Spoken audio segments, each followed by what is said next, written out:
Okay, hello. I am recording this video in order to discuss personal statements and how to write them.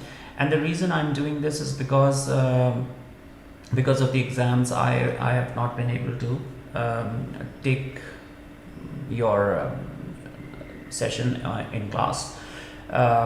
So I hope that this video will be useful to you. This is the first part of the videos on personal statement. There will be a second part as well, in which I'm going to discuss a sample, but that will be on Thursday. Quickly, let's start with what a personal statement is. So personal statement is a part of your application, which I call the clincher.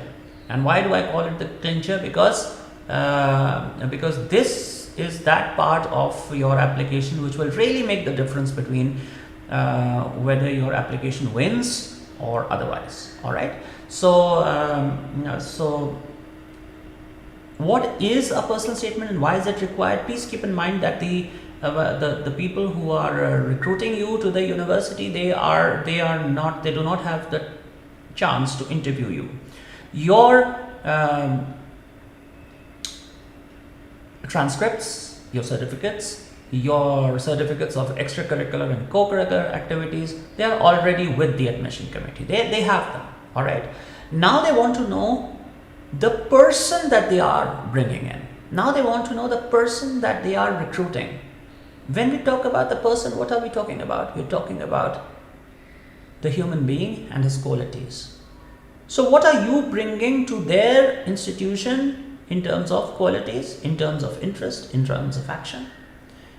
And they want to be sure that the person they will grant admission will add value to their university and will also be able to add value to himself by being there.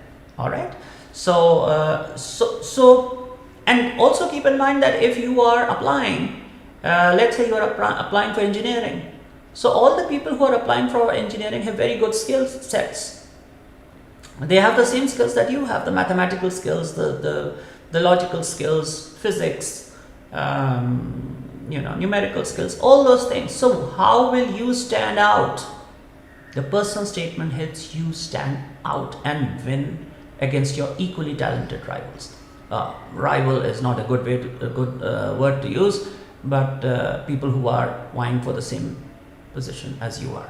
So let's quickly look at the parts of the personal statement and what you need to keep in mind when you are writing your personal statement. So first and foremost, a personal statement is an essay, and if you know your basic essay writing skills, then you are well poised to write a good personal statement. That's the first thing. The second thing is it has a format. Like any essay, it has a format. There's an introduction, there's a body, and there's a conclusion. So in the introduction, when you're writing the introduction, the first thing that you write, especially for the British personal statement, or the personal statement for British universities, you need to show your motivation. What is your motivation for studying the program, for enrolling in the program, or for studying the courses or the course that you are studying? If you have applied for business management, let's say, what is your motivation? Why do you want to study it? If you're studying economics, why do you want to study it? All right. Now the world is changing, and economists can contribute, and I believe that with my skills I can contribute to it. Something like that. This is a very raw form of what I'm saying. It's just I'm talking off the top of my head. So show your motivation. Please keep in mind, motivation is an inner drive. It can be inspired by outside forces, but at the end of the day, you have to show your own drive in order to study that particular subject and make your own contribution to your context by studying that particular thing. So motivation, that's the first thing. The second thing is engagement. If you are motivated towards a certain field, then you are actuated to do something there. You have to get engaged. You have to work in that particular field in order to gain more experience about it and to learn how you can implement your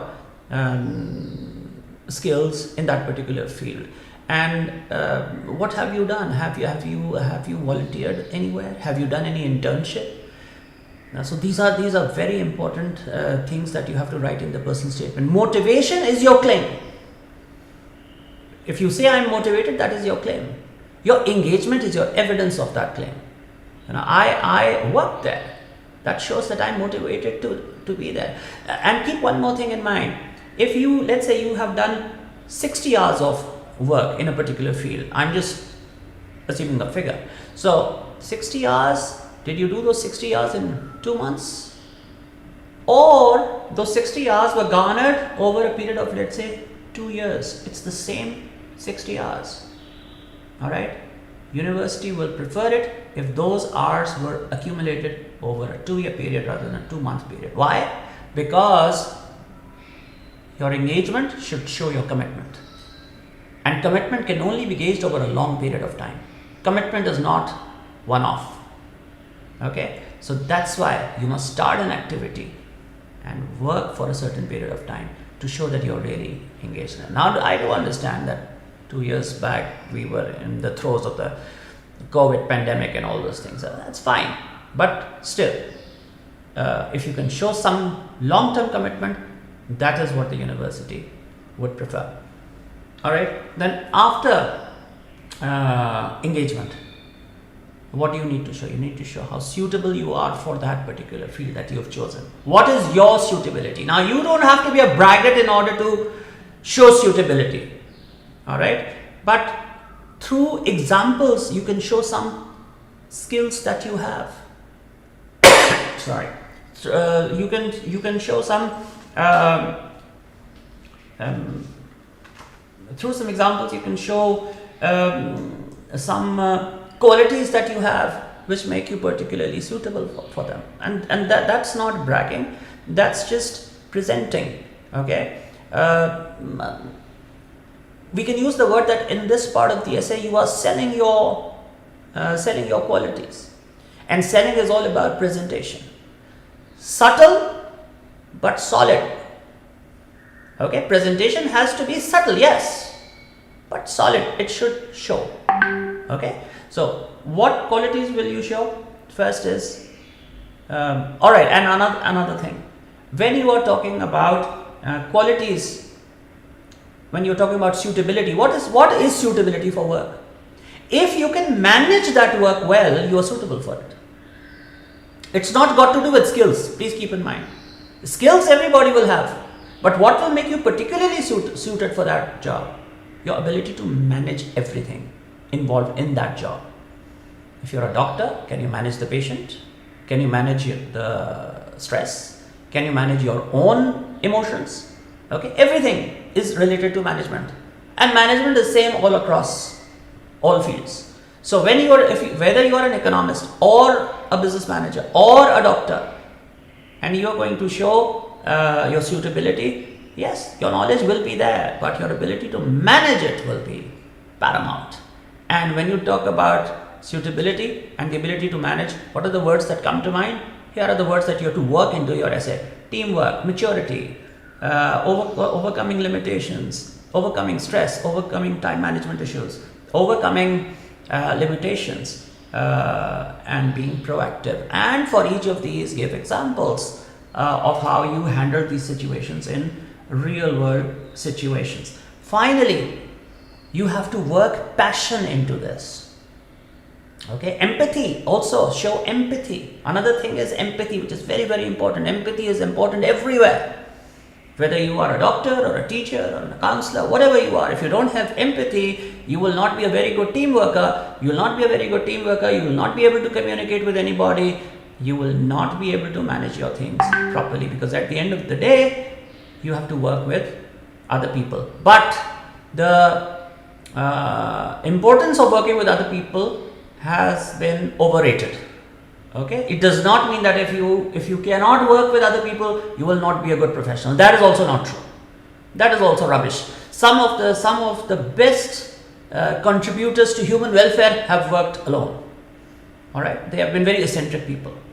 Having said that, it's a plus if you can work in teams and if you can show that. But if you cannot work in teams and you can show that despite that you have achieved and contributed to the welfare of people, that's also fine. Okay, so show your strength, what makes you suitable for this. Empathy, looking at a problem from the other person's eye. That is something that is required in all professions. I'll give you a perfect example of empathy. From history. This is like history. When President Kennedy was shot in Dallas, okay, 1963. That's an old story now. But when he was shot, okay, a bullet hit him in the head, and his wife was with him, and his head fell into the laps of his wife, and blood was just gushing, and her whole dress was drenched in blood, and the governor of Texas, he was also there, and he was also shot, but he survived. The governor survived, and the president was killed. The next day, the governor's son came to condole with the dead president's wife, Mrs. Jacqueline Kennedy. And he came to offer his condolences, but he didn't know what to say, how to speak, what exactly to say. He could not bring himself to say much. And Jacqueline Kennedy understood that he is not able to speak to me. So she walked forward, and she put her hand on his hand, and she said, "You know what, Johnny? The greatest thing that came out of our visit to Texas is that your father is still alive." That's empathy. That's courage. That even when you are reeling and smarting under the effects of your loss, you can see the other person and say that this person is not able to speak to me right now because he doesn't know how to what to say in this situation. And sometimes we are caught in that situation. So show empathy throughout. And then finally show passion for your work, for the degree that you are going for. Build words like, "I'm excited about this." Build words like, "My interest was sparked in this." Okay, I can see the positive impact people can have. I can see, I can see how lives can be changed for the better. Okay, things like that.